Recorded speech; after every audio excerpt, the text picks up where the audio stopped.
Elements of a modern computer system part 3। ठीक है, तो ये डायग्राम है, ये हमने पहले भी देखा था। ये यहाँ पे मैपिंग हो रही है इसके बीच में, कंप्यूटिंग प्रॉब्लम्स और एप्लीकेशन सॉफ्टवेयर के बीच में। और ये यहाँ बाइंडिंग हो रही है हाई लेवल लैंग्वेज और एप्लीकेशन सॉफ्टवेयर के बीच में। सो हमने मैपिंग के टाइप्स पढ़ चुके हैं, बाइंडिंग के टाइप्स पढ़ चुके हैं। बाइंडिंग क्या होता है, मैपिंग क्या होता है, दोनों के हम टाइप्स पढ़ चुके हैं। सो अब हम बात करेंगे इसके एलिमेंट्स की। तो एलिमेंट्स क्या होते हैं? सो सबसे पहले बात करते हैं हम system support, system software support की। ठीक है, सो यहाँ पर क्या होता है कि हमारे पास हाई लेवल लैंग्वेज में हमने कोड लिखा है इसको। ठीक है, अब यहाँ पे हाई लेवल लैंग्वेज से हम क्या समझ रहे हैं, जो हमारा सोर्स प्रोग्राम है, क्या है, सोर्स प्रोग्राम। या इसको हम इसको और आसान भाषा में बोले तो हम इसको बोल सकते हैं इनपुट सिम्बॉलिक प्रोग्राम। जो इनपुट सिम्बॉलिक प्रोग्राम है उसी को हम सोर्स प्रोग्राम बोल रहे हैं या हाई लेवल लैंग्वेज बोल रहे हैं। इसको हमने बदल दिया है ऑब्जेक्ट कोड में with the help of optimising compiler. Optimising compiler की हेल्प से हमने क्या करा, ये कंपाइलर की हेल्प से हमने क्या करा, इसको सोर्स प्रोग्राम को ऑब्जेक्ट कोड में बदल दिया। ऑब्जेक्ट कोड क्या है हमारे पास, जो बाइनरी प्रोग्राम है उसी को हम ऑब्जेक्ट कोड बोलते हैं। ठीक है, ओके नेक्स्ट स्लाइड। अब जो कंपाइल्ड ऑब्जेक्ट कोड था, जो हमने कंपाइलर की हेल्प से जो ऑब्जेक्ट कोड कंपाइल किया था, ठीक है, उसका हम क्या करेंगे, असेंबलर की हेल्प लेंगे हम। ठीक है, और इसको हम बोल देंगे मशीन कोड में। ठीक है, क्या कर रहे हैं हम, ऑब्जेक्ट कोड को हमने, ऑब्जेक्ट कोड यानी कि बाइनरी प्रोग्राम था उसको हमने असेंबलर की हेल्प से क्या करा, मशीन कोड में बदल दिया।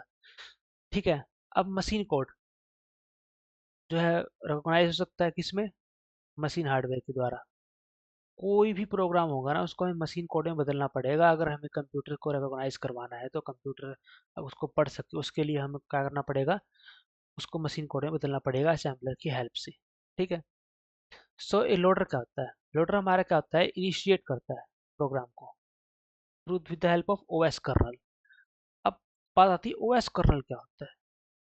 तो ओएस कर्नल क्या होता है, हमारा एक लेयर होता है जो कनेक्ट करता है ओएस को कंप्यूटर हार्डवेयर से। तो हमने यहाँ पे क्या कहा, एक लोडर लोडर है जो इनिशिएट करेगा प्रोग्राम को थ्रू द ओएस कर्नल, और ओएस कर्नल क्या है, हमारे पास एक लेयर है जो कनेक्ट कर रहा है ओएस को कंप्यूटर हार्डवेयर से। ठीक है, कर्नल को हम ये भी बोल सकते हैं, और क्या बोल सकते हैं, कोर ऑफ ओएस, जो मैनेज करता है हार्डवेयर या सॉफ्टवेयर को। भैया कि मतलब कनेक्ट करेगा जब भी तो मैनेज करेगा। ठीक है, हार्डवेयर सॉफ्टवेयर को। फिर बात करते हैं सीक्वेंशियल कंपाइलर क्या होता है। ये सब किससे पढ़ रहे हैं, system support, system software support में।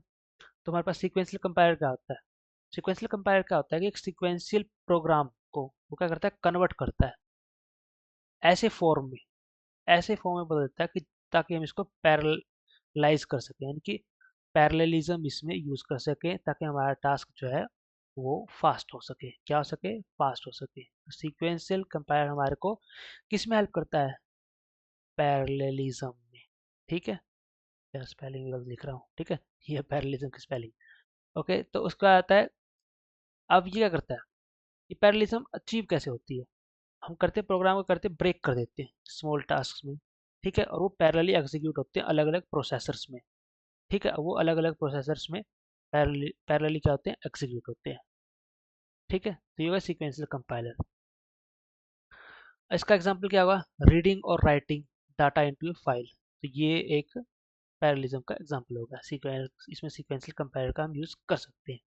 अब बात करते हैं प्री प्रोसेसर क्या होता है, प्री कंपाइलर क्या होता है। प्री प्रोसेसर क्या होता है कि एक पार्ट होता है इसका कंपाइलेशन प्रोसेस का, जैसे कि हम यूज करते हैं ना, हैश डिफाइन। ठीक है, हैश डिफाइन, हैश इंक्लूड, ये सब होता है प्री प्रोसेसर डायरेक्टिव्स।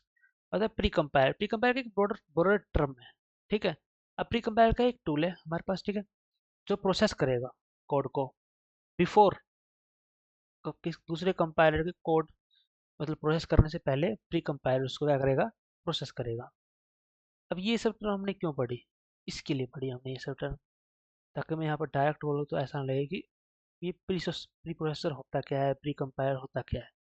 तो आपने समझ लिया कि प्री कंपाइलर क्या होता है, प्री प्रोसेसर क्या होता है। प्री प्रोसेसर क्या होता है हमारे पास, जैसे हमारे पास hash directives, hash define, hash include, S T D O H, जो सी लैंग्वेज है, C hash include, I stream C plus plus में यूज़ करते हैं, S T D O H C में यूज़ करते हैं। ठीक है, तब प्री प्रोसेसर क्या होता है, इसको थोड़ा और देख लेते हैं। कि ये यूज़ क्या क्या करता है। सीक्वेंशियल कंपाइलर का यूज़ करता है, सीक्वेंशियल कंपाइलर हमने देख लिया, पैरेललिज्म में हेल्प करता है। और क्या करता है और क्या यूज़ करता है, एक लो लेवल लाइब्रेरी का यूज़ करता है। ठीक है, अभी लो लेवल लाइब्रेरी करता क्या है, ये क्या करता है कि जो हाई लेवल लैंग्वेजेस होती है ना, हाई लेवल पैरेलल कंस्ट्रक्ट्स है, यानी कि जो मतलब मेन मुद्दा हम यहाँ पर क्या कर रहे हैं कि पैरेललिज्म के बारे में पढ़ रहे हैं। तो ये लो लेवल लाइब्रेरी भी हमें पैरेललिज्म अचीव करने में हेल्प करता है। फिर उसका आता है प्री कंपाइलर। ठीक है, प्री कंपाइलर क्या है, प्रोग्राम फ्लो एनालिसिस होगा, डिपेंडेंसी चेकिंग होगी, प्रोग्राम फ्लो एनालिसिस। दो एक बार बात करूँ ना, एक होती है control flow, program flow, control flow, data flow, और यहाँ बात करें program flow analysis. Program flow analysis में हम कंट्रोल फ्लो डाटा फ्लो की बात कर रहे हैं। कंट्रोल फ्लो क्या होता है कि जो भी हम बेसिकली प्रोग्राम लिख रहे हैं ना, तो उसको हम यूजली हम बोलते हैं कंट्रोल फ्लो। जैसे कि जो आज तक हम लिखते आ रहे प्रोग्राम्स, जो हम बेसिकली लिखते हैं एज ए बिगिनर। जैसे कि हमने क्या करा कि भाई ऐसे बोल दिया कि भाई इंस्ट्रक्शन 1 में कि भाई ए इज इक्वल्स टू में 2 है, इंस्ट्रक्शन 2 में बी इज इक्वल्स टू में 3 है, सी इज इक्वल्स टू में 4 है। बाद में हम कह रहे हैं कि भाई कोई ए है। ठीक है, ए, अब कोई ए है, हमने क्या कहा ए इक्वल्स टू क्या है, ए प्लस में बी। हमने क्या कहा, पहले सारी इंस्ट्रक्शन ली, उसके बाद हमने ऐड किया है, तो ये हो गया कंट्रोल फ्लो। और वही हम दो इंस्ट्रक्शन लेते और सीधा इन दोनों को ऐड कर देते, तो उसको हम बोलते डाटा फ्लो।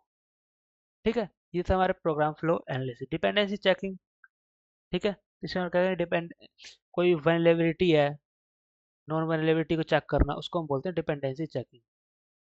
ठीक है, limited optimisation toward parallel detection. Parallel detection में इसका जो है लिमिटेशन होता है, मतलब इतना ज़्यादा यूज नहीं, एज यूजफुल नहीं है। ठीक है, उसके बाद हम बात करते हैं पैरेललाइजिंग कंपाइलर की।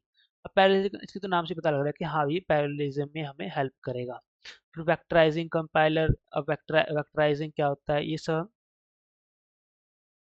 आगे के लेक्चर्स में देखेंगे, सब कुछ अभी नहीं पढ़ सकते। ओके, फिर हम बात करते हैं, इसको आगे कंटिन्यू करते हैं। ठीक है, कंपाइलर वेरिएबल कैसे असाइन करता है। कंपाइलर क्या करेगा भाई, एक वेरिएबल को असाइन कर देगा किसमें, रजिस्टर्स में।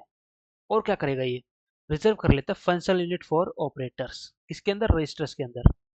अब यहाँ पे देखो, ये ऑपरेटर है हमारा, ये हमारे ऑपरेंड्स हैं, तो ये हमारा रिजल्ट है, ये भी क्या है, ऑपरेटर है। ठीक है, तो ये जो दोनों ऑपरेटर है ना, ठीक है, इसके लिए क्या करेगा, ये रजिस्टर में क्या करेगा, एक लोकेशन, क्या करेगा, लोकेशन क्या करेगा, ये रिजर्व कर देगा। ठीक है, तो ये हमने देख लिया कंपाइलर कैसे वर्क करता है। ठीक है, असेंबलर कैसे वर्क करता है, क्या यूज होता है। उसके बाद करते हैं कंप्यूटिंग प्रॉब्लम की। अब कंप्यूटिंग प्रॉब्लम्स में यानी कि भाई अब नई नई प्रॉब्लम्स आ रही हैं, जैसे कि big data, data science, artificial intelligence, machine learning, neural networks, deep learning. ठीक है, तो नई नई प्रॉब्लम्स आ रही हैं, भाई अभी कंप्यूटर को भी एडवांस करना पड़ेगा। ठीक है, साइंटिफिक कंप्यूटिंग हो गया, रियल टाइम सिस्टम हो गया, cloud computing, high performance computing. ठीक है, तो इन सब की देखते हुए हम कंप्यूटर्स को और ज़्यादा इवॉल्व करना पड़ रहा है। ठीक है, इवोल्यूशन आया कंप्यूटर्स में। ठीक है, जैसे क्या है डिस्ट्रीब्यूटेड सिस्टम। डिस्ट्रीब्यूटेड सिस्टम क्या होता है कि बहुत सारे कंप्यूटर मिलके जो है ना, एक शेयर्ड मेमोरी यूज़ कर रहे हैं, डाटा यूज़ वो शेयर करेंगे आपस में और काम कर रहे हैं एक पर्टिकुलर गोल को अचीव करने के लिए।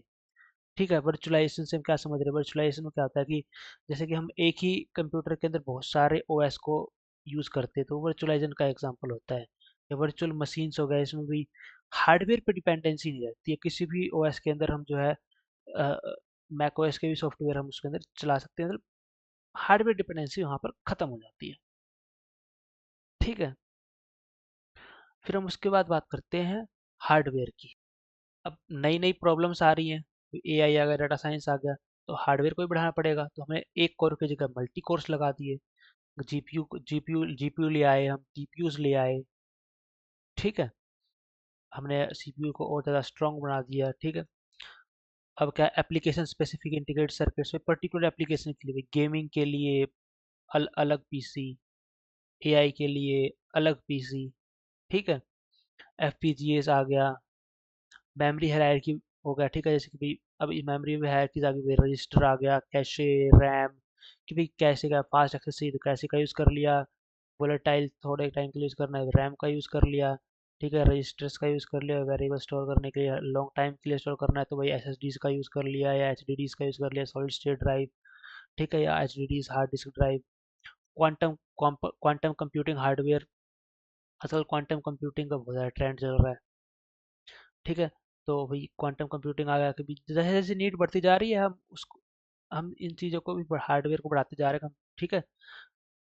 तो हाई स्पीड बस आ गई, नेटवर्क ऑन चिप आ गया, ऐसे ऐसे इवोल्यूशन होता जा रहा है इसका, ठीक है। फिर उसके बाद बात करते हैं हम एल्गोरिदम्स की। भाई एल्गोरिदम्स भी चाहिए, सिर्फ हार्डवेयर से क्या होगा, पैरेलल एल्गोरिदम्स यूज़ कर लेंगे।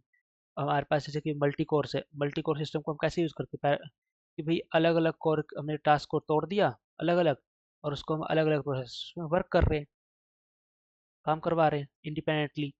मल्टी थ्रेडेड में क्या होता है कि भाई एक ही प्रोसेस के अंदर काम, टास्क तो अलग अलग होते हैं बट वो एक ही प्रोसेस सिंगल प्रोसेस से ही काम कर रहा होता है वहाँ पर। sorting algorithm, sorting searching algorithms आ गए, उसको हमने और ज़्यादा ऑप्टिमाइज कर दिया, ठीक है, ताकि हमारा काम और इजी हो सके। ग्राफ एल्गोरिदम्स, तो ये सारी चीज़ें मैंने यहाँ पे डाल दी हैं। आप इसको पढ़ सकते हो भाई यूनिवर्सिटी एग्जाम्स में, या फिर आप यहाँ पे थियोरेटिकल लिखना है आप अपने समझने के लिए कि हाँ कि भाई इसकी इसके ये एग्जाम्पल होते हैं, आप इसको और अच्छे से रीड आउट कर सकते हैं। और मोस्ट ऑफ द थिंग ना मैं इसको डिटेल में आके हम पढ़ेंगे। फिर हम उसके बात करूँ ऑपरेटिंग सिस्टम की। भाई ऑपरेटिंग सिस्टम क्या होता है? ऑपरेटिंग सिस्टम क्या होता है कि इंटरफेस, एज इंटरफेस वर्क करता है, किसके बीच में, हार्डवेयर के बीच में और सॉफ्टवेयर के बीच में।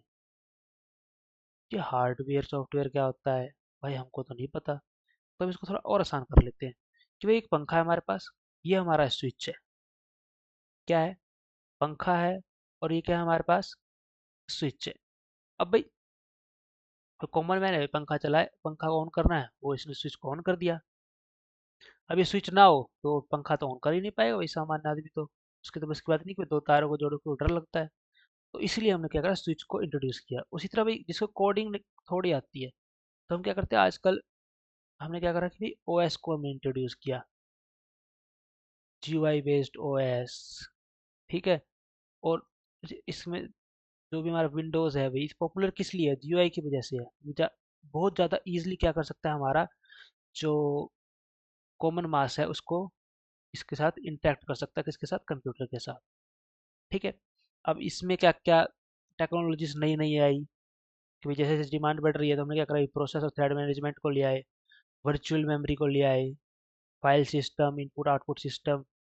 फाइल सिस्टम क्या करा कि हाई स्पीड स्टोरेज लिया, जैसे कि एसएसडीज का यूज़ होने लग गया, पहले एचडीडीज का यूज़ होता था, ठीक है। एसएसडीज फास्ट भी होती हैं और ज़्यादा लाइफ लॉन्गर भी चलती है, तो हमारा डाटा भी सेफ रहता है, ठीक है। क्लाउड कंप्यूटिंग का हम यूज़ करने लगे भाई, अगर स्टोरेज की अगर हम बात कर रहे हैं तो सिक्योरिटी बढ़ाने के लिए हमने क्या करा, सैंड बॉक्सिंग एनक्रिप्शन एल्गोरिथम्स को यूज़ करने लगे, रिसोर्स एलोकेशन कर लिया।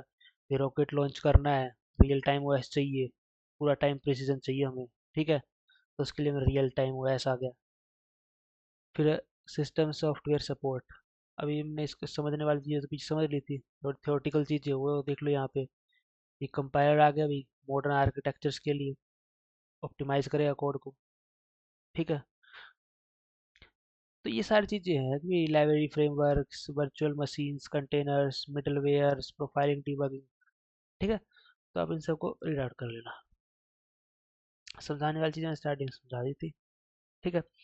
सो थोड़ा सा और देख लेते हैं, लास्ट स्लाइड है, हार्डवेयर एक्सेलरेट्स एल्गोरिथम, ठीक है। एक हार्डवेयर भी था हमारा एक कंपोनेंट, तो हार्डवेयर क्या करता है, एल्गोरिदम्स को एक्सेलरेट करता है। अच्छा हार्डवेयर होगा तो एल्गोरिदम को एक्सेलरेट करेगा। हम रिलेशनशिप देख रहे हो, इंडिपेंडेंटली देखा था, रिलेशनशिप देख रहे हो। ओएस ऑप्टिमाइजेशन, एफिशिएंट शेड्यूलिंग होगी और मेमोरी मैनेजमेंट होगी, तो वो क्या करेगा, हार्डवेयर को यूटिलाइज कर सकेगा अच्छे से, ठीक है।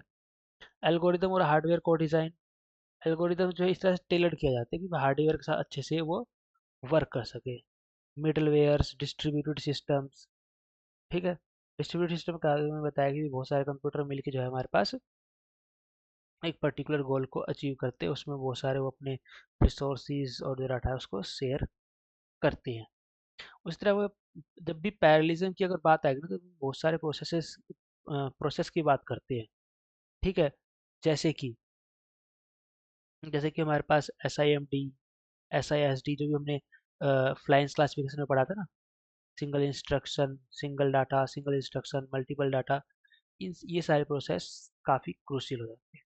ओके, सो इसमें इतना ही था। Thank you.